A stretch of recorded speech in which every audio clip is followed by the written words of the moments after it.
Yes dear students, तो थोड़े से कुछ क्वेश्चन से एक्सरसाइज के कर लेते हैं। तो एक्सरसाइज में अपना फर्स्ट क्वेश्चन है, उस फर्स्ट क्वेश्चन में ये कहता है figure 8.6 so the capacitor made of the two circular plates each of the radius 12 centimetre, दोनों की radius 12 centimetre and separated by 5 centimetre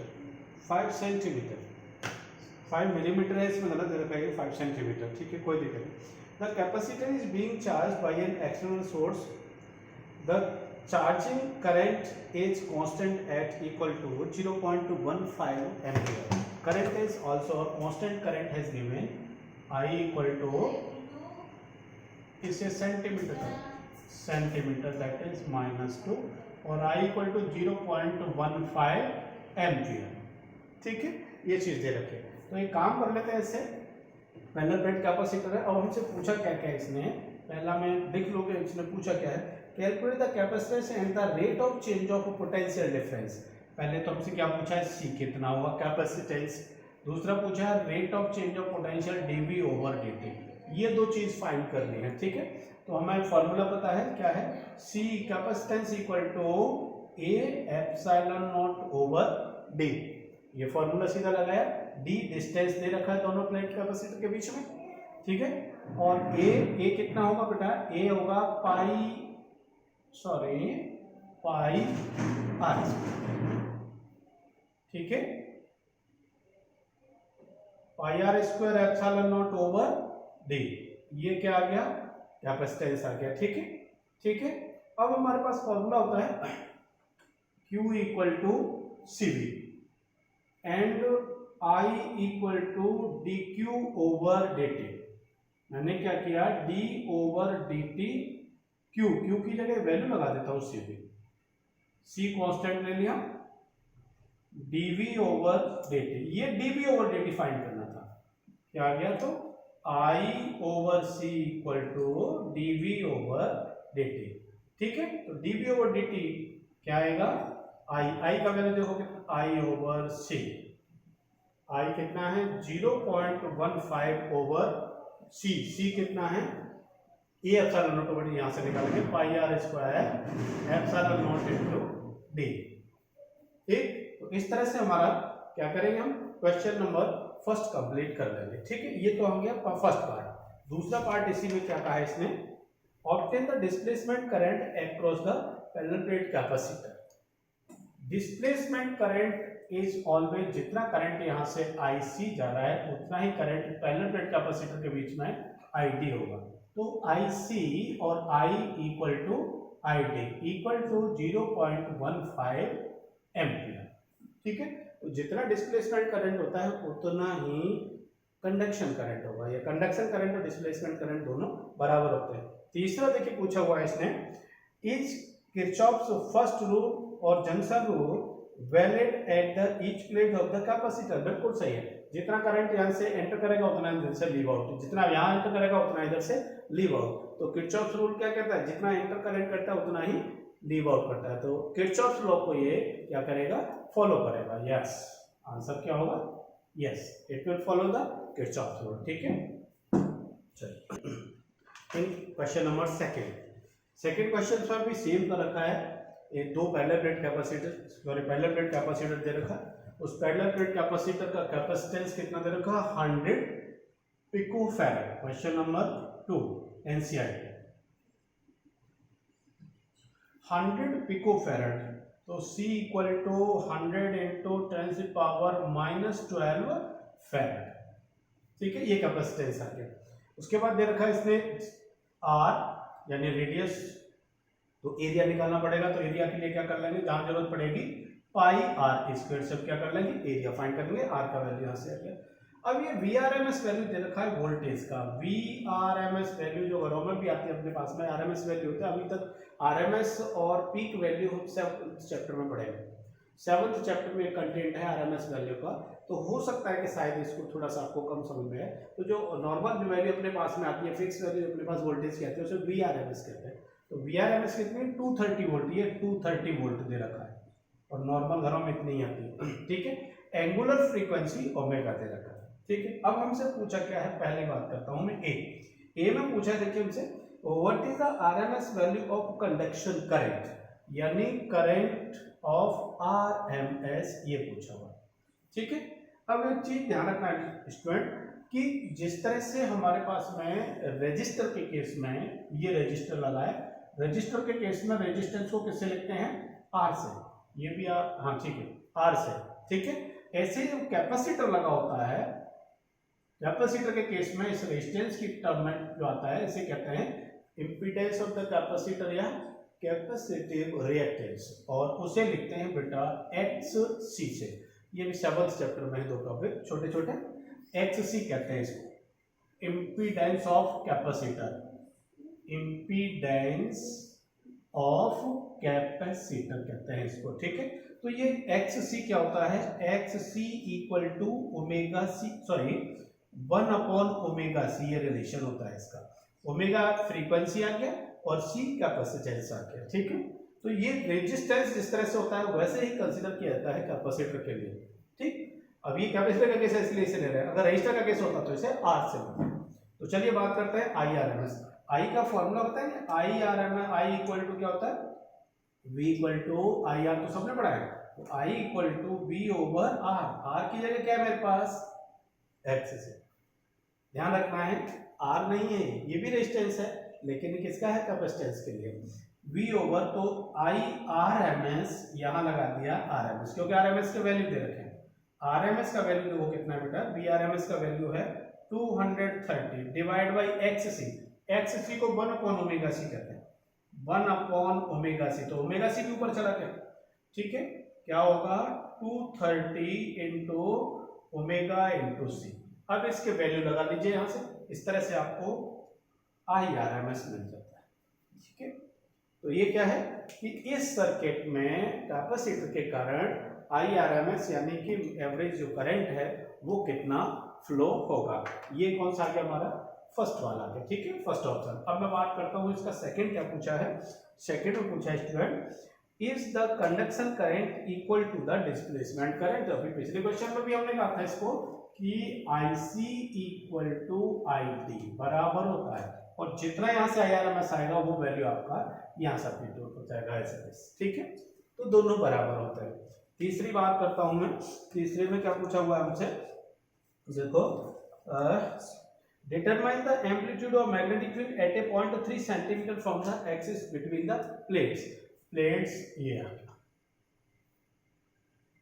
ठीक है, 3 सेंटीमीटर पर हमसे क्या पूछा हुआ है, मैग्नेटिक फील्ड B बताइए कितना होगा, ठीक है। तो मैग्नेटिक फील्ड के लिए फॉर्मूला हमारे पास में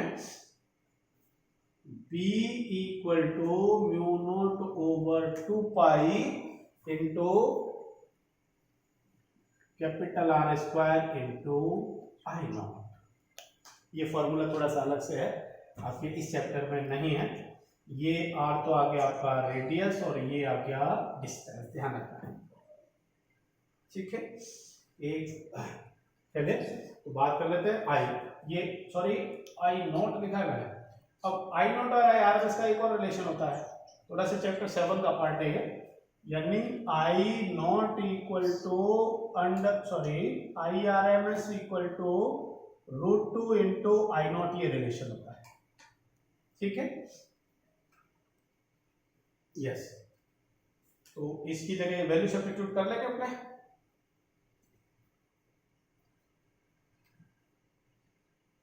हमने वैल्यू क्या किया, यहां से I R M S find किया, sorry I R M S find किया,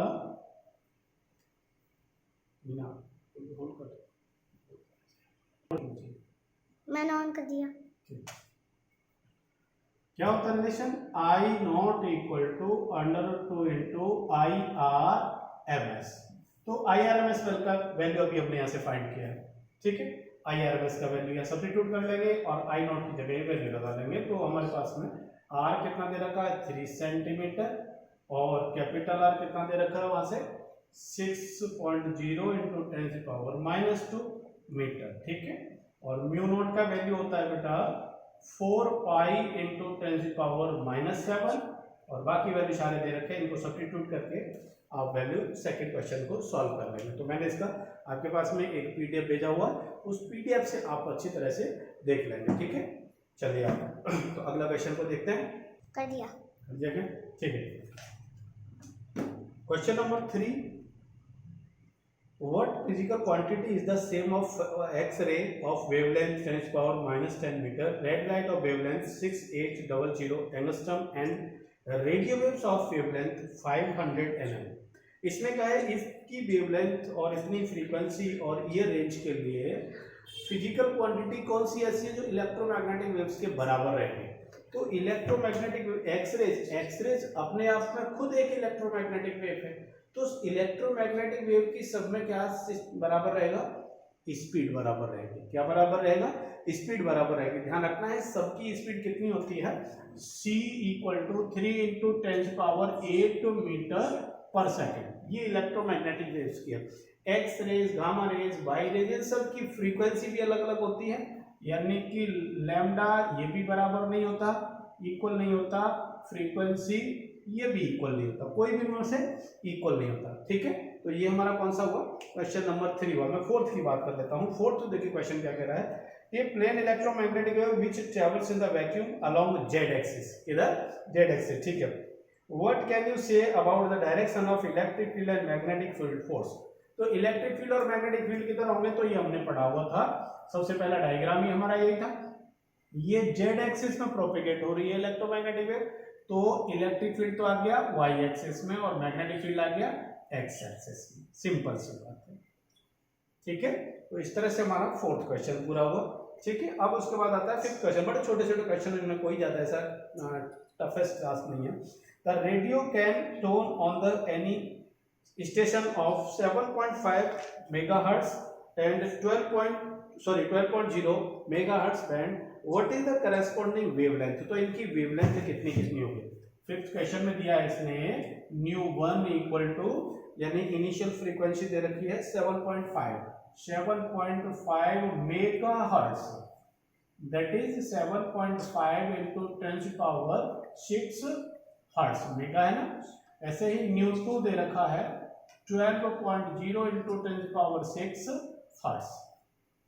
ठीक है, ये दे रखा है। अब इनके लिए पूछा है कि दोनों के लिए अलग अलग वेवलेंथ कितना होगा। तो फॉर्मूला क्या होता है कुछ यहाँ हो, तो ν = होता है बेटा c/λ। तो लैम्डा = c/ν। तो λ1 की बात कर लो तो ν/1 और λ2 की बात कर दो तो c/ν। इस तरह से बेटा दोनों को वैल्यू सब्स्टिट्यूट करके फिफ्थ क्वेश्चन पूरा हो जाएगा। ठीक है, तो दोनों में केवल वैल्यू सब्स्टिट्यूट करना है। कांस्टेंट c का वैल्यू सबको पता है कितना होता है, c = 3.0 × 10⁸. यस, क्वेश्चन नंबर 6 की बात कर लेते हैं। क्वेश्चन नंबर 6 देखिए क्या है। क्वेश्चन नंबर 6 आपके पास एनसीईआरटी बुक दे रखी है, मैं भी एक बार देखें। 6 क्वेश्चन है, a charge particle oscillate about the mean position with frequency 10⁹ hertz. Frequency ν = 10⁹ hertz. ठीक है, what is the frequency of the electromagnetic wave produced by the oscillation. तो इलेक्ट्रोमैग्नेटिक वेव की फ्रीक्वेंसी क्या होगी। अरे जब इलेक्ट्रिक फील्ड या उसके वेव की फ्रीक्वेंसी 10⁹ है, तो इलेक्ट्रोमैग्नेटिक वेव की फ्रीक्वेंसी भी कितनी होगी, 10⁹ हर्ट्ज ही होगी। सेम होगी क्योंकि उसी का तो कंपोनेंट है, दोनों एक ही है, इलेक्ट्रोमैग्नेटिक वेव का ही कंपोनेंट है। ठीक है, इसलिए सेम होगी। तो इस तरह से कौन सा है, 6th क्वेश्चन है। अब मैं 7th को कर दे रहा हूँ। A amplitude of the magnetic field part of the harmonic electromagnetic wave in vacuum is, vacuum मतलब magnetic field in vacuum is 510 nano tesla. What is the amplitude of the electric field. देखिए 510 nano को convert कर लेता हूँ बेटा 10⁻⁹ से Tesla. ठीक है, फॉर्मूला था हमारे पास में c = E0/V0। तो क्या फाइंड करना है मेरे को, इलेक्ट्रिक फील्ड उसने पूछा हुआ है। तो electric field E0 = c × V0। V0 का वैल्यू दे रखा है 3 × 10⁸ × 510 × 10⁻⁹ ये लीजिए न्यूटन पर कूलम। ये क्या गया हमारे पास में, इलेक्ट्रिक फील्ड आ गया। क्या आ गया, इलेक्ट्रिक फील्ड आ गया। ठीक है, चलिए क्वेश्चन नंबर 8 की तरफ चलते हैं। यस, क्वेश्चन नंबर 8 की बात कर लेते हैं थोड़े से। 8 देखिए question, Suppose that the electric field amplitude of an electromagnetic wave E naught equal to 120 Newton per Coulomb, and the frequency is nu equal to 50 hertz. Yes, 50 hertz Hz. ठीक है. डिटरमाइन द बी नॉट, तो B not find करना है. ठीक है, के find करना है, ओमेगा फाइंड करना है, sorry, and lambda also find करना है थे, and lambda, and find the expression of E and B. बाद में पूछेगा फिर वो ई और बी के वैल्यू. पहले ए वाले की बात कर लेते हैं. पहला, ठीक है, हमें इलेक्ट्रिक फील्ड पहले दे रखा है. एक काम करना बी के लिए, C इक्वल टू अभी पढ़ा था E naught over B naught. इससे सॉल्व हो जाएगा. क्या फाइंड करना है? B naught. तो क्या आ गया? B naught equal to E naught over C आ गया. ठीक, इससे तो मैग्नेटिक फील्ड आ गया. अब आगे चलते दूसरा क्या है? के फाइंड करना है. अच्छा, एक चीज है, फ्रीक्वेंसी दे रखा है, तो मैं एक काम कर लेता हूँ, पहले ओमेगा फाइंड कर लेता हूँ. ओमेगा इक्वल टू होता है बेटा 2 पाई न्यू. 2 पाई न्यू मतलब 2 इंटू 3.14 इंटू न्यू का वैल्यू, फ्रीक्वेंसी कितनी? 50 सॉल्व किया तो ये वैल्यू भी आ गया है हमारे पास में. डॉट डॉट डॉट रेडियन पर सेकेंड. ठीक है, क्या फाइंड कर लिया? ओमेगा फाइंड कर लिया. ठीक है, अब एक फॉर्मूला और, sorry, lambda. Lambda equal to होता है सी ओवर न्यू. सी का value 3.0 into 10⁸ divide by new. New का वैल्यू अपने को कितना दे रखा है? 50. तो यहां से हमने क्या किया? डॉट डॉट डॉट मीटर में क्या आ गया हमारे पास? वेवलेंथ आ गया. ठीक है, इन लास्ट में के फाइंड करते हैं. तो के इक्वल टू होता है बेटा 2 pi over lambda. 2 pi over lambda होता है, ध्यान रखना है. ठीक है, चलिए, तो इस तरह से हम क्या करेंगे, इसको भी फाइंड कर लेंगे. 2 pi over lambda, lambda equal to c over k का, लैम्डा का वैल्यू है, सारे वैल्यू अपने पास में. इस तरह से हम इसके ए पार्ट को पूरा कर लेते हैं. ठीक है, ध्यान रखेंगे, इलेक्ट्रिक फील्ड दे रखा है, फ्रीक्वेंसी दे रखा है, ये सारे टर्म इससे रिलेटेड है. हमने फॉर्मूले सब्स्टिट्यूट किए और फाइंड कर लिया. अब ये जब इतने वैल्यू आ जाएंगे हमारे पास, तो फिर हमसे इसके बी पार्ट में हमसे इक्वेशन पूछ रहा है. बी पार्ट में इक्वेशन पूछ रहा है, तो मैं यही सॉल्व कर देता हूं बी पार्ट को. देखिए क्या है, E equal to E nought sine k z minus omega t. ठीक है, ऐसे ही देखिए, B equal to B nought sine k z minus omega t. ठीक है, अब करना क्या है आपको, इसमें ई नॉट का वैल्यू ये रहा, साइन के का वैल्यू यहां से सब्स्टिट्यूट कर लेंगे. आप कैलकुलेशन करेंगे, मैंने पीडीएफ में दे रखा है. जेड लिखा रख लेंगे तो डायरेक्शन को फॉलो कर रहा है. ओमेगा का वैल्यू फाइंड कर लिया, यहां से टाइम पीरियड कितना आ जाएगा. ऐसे ही सिमिलर यहां वैल्यू बी का वैल्यू फाइंड कर लेंगे, यहां से के का वैल्यू 2 पाई अपॉन लैम्डा रख देंगे और सब्स्टिट्यूट कर लेंगे. तो दोनों इक्वेशंस को आप बना के आराम से मैंने पीडीएफ में आपको भेज रखा है. ठीक है, इस तरह से अपने को क्या करेंगे, 8 क्वेश्चन भी पूरा कर लेंगे. ठीक है, यस. Question number 9. देखिए, क्वेश्चन नंबर 9 में दे रखा है, terminology of the different pairs of the electromagnetic spectrum is given in the text. Use of the formula E equal to h nu. हमें कोई कांस्टेंट टेक्स्ट वैल्यू दे रखा है E equal to h nu, और इसी को कहते हैं बेटा E equal to h c upon lambda. और मैं एक बता दूं इसका, इसने कहा है कि लैम्डा इक्वल टू 1 मीटर पर पहले आप एनर्जी फाइंड कर दीजिए कितना होगा. तो देखिए, H कांस्टेंट है, C कांस्टेंट. H होता है बेटा 6.6 इंटू 10⁻34, प्लांक कांस्टेंट कहते हैं इसको. और C होता है 3.0 इंटू 10⁸ मीटर पर सेकंड, डिवाइड बाय लैम्डा कितना है 1. इसको सॉल्व कर लेते हैं. तो इसको सॉल्व करेंगे तो देखिए इसका वैल्यू आएगा कितना है, 1.24 10⁻⁻6. 1.24 इंटू 10⁻⁻6, इस तरह से कुछ वैल्यू आ रखा है. ये इलेक्ट्रॉन वोल्ट में होगा, किसमें? इलेक्ट्रॉन वोल्ट में. ठीक है, चलिए, ये आ गया कितने पर? 1 मीटर वेवलेंथ पर. अब आपको इस क्वेश्चन में इसने ये कहा हुआ है, in what way the different scale of the photon energy that can be obtained related to the source of the electromagnetic or other parts of the spectrum. For other parts of spectrum. देखिए अगर हमारे पास कभी भी कोई भी mathematical value unit का हो, एक का हो, तो फिर जितने का फाइंड करना हो उससे सीधा मल्टीप्लाई करते हैं। मतलब हमने 1 मीटर वेवलेंथ पर ये वैल्यू फाइंड कर लिया, इतना है। मैं कहूँगा 0.5 पर कितना होगा, तो मल्टीप्लाई बाई 0.5 पर।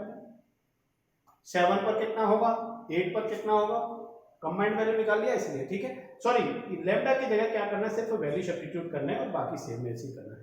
तो स्पेक्ट्रम में आपके पास में जो टेबल दे रखा है, उस टेबल में अलग अलग वेवलेंथ दे रखे हैं। इसमें भी एक्सरसाइज में भी वैल्यू नहीं दे रखा, तो हमें पता नहीं कि वैल्यू क्या क्या है। तो वहां आपको मिलेगा 10 की पावर -15, 10 की पावर -12, 10 की पावर -7, 10 की पावर -3, 10 मिलेगा, 10 की पावर +3। इस तरह से कुछ वेवलेंथ रेंज मिलेगी, उनको सब्स्टिट्यूट करो, अपने आप वैल्यू आ जाएगा, ठीक है। और इस तरह से हम क्या करेंगे, तो एक का फाइंड कर लिया, इसी से हम बाकी अदर पूरे स्पेक्ट्रम का एनर्जी फाइंड कर सकते हैं। ये है हमारा कौन सा 9th क्वेश्चन, ये है 9th क्वेश्चन। अब मैं देखो बात करता हूँ कंटिन्यू में 10th क्वेश्चन की, ठीक है। तो इस तरह से हम 9th क्वेश्चन को कर लेंगे, मैंने इसका भी पीडीएफ आपको भेज दिया है आज, ठीक है। अब मैं बात कर लेता हूँ 10th क्वेश्चन की। 10th question, in a plane electromagnetic wave the electric field oscillate sinusoidally at the frequency nu equal to 2.0 10 power 10, 2.0 into 10 power 10 hertz, and amplitude is V equal to 48 volt। Electric field है E equal to 48 volt, sinusoidal frequency and amplitude is 48 volt per meter। What is the wavelength of wave? Lambda find करना है। Electric field oscillated sinusoidally with the frequency of that, ठीक है।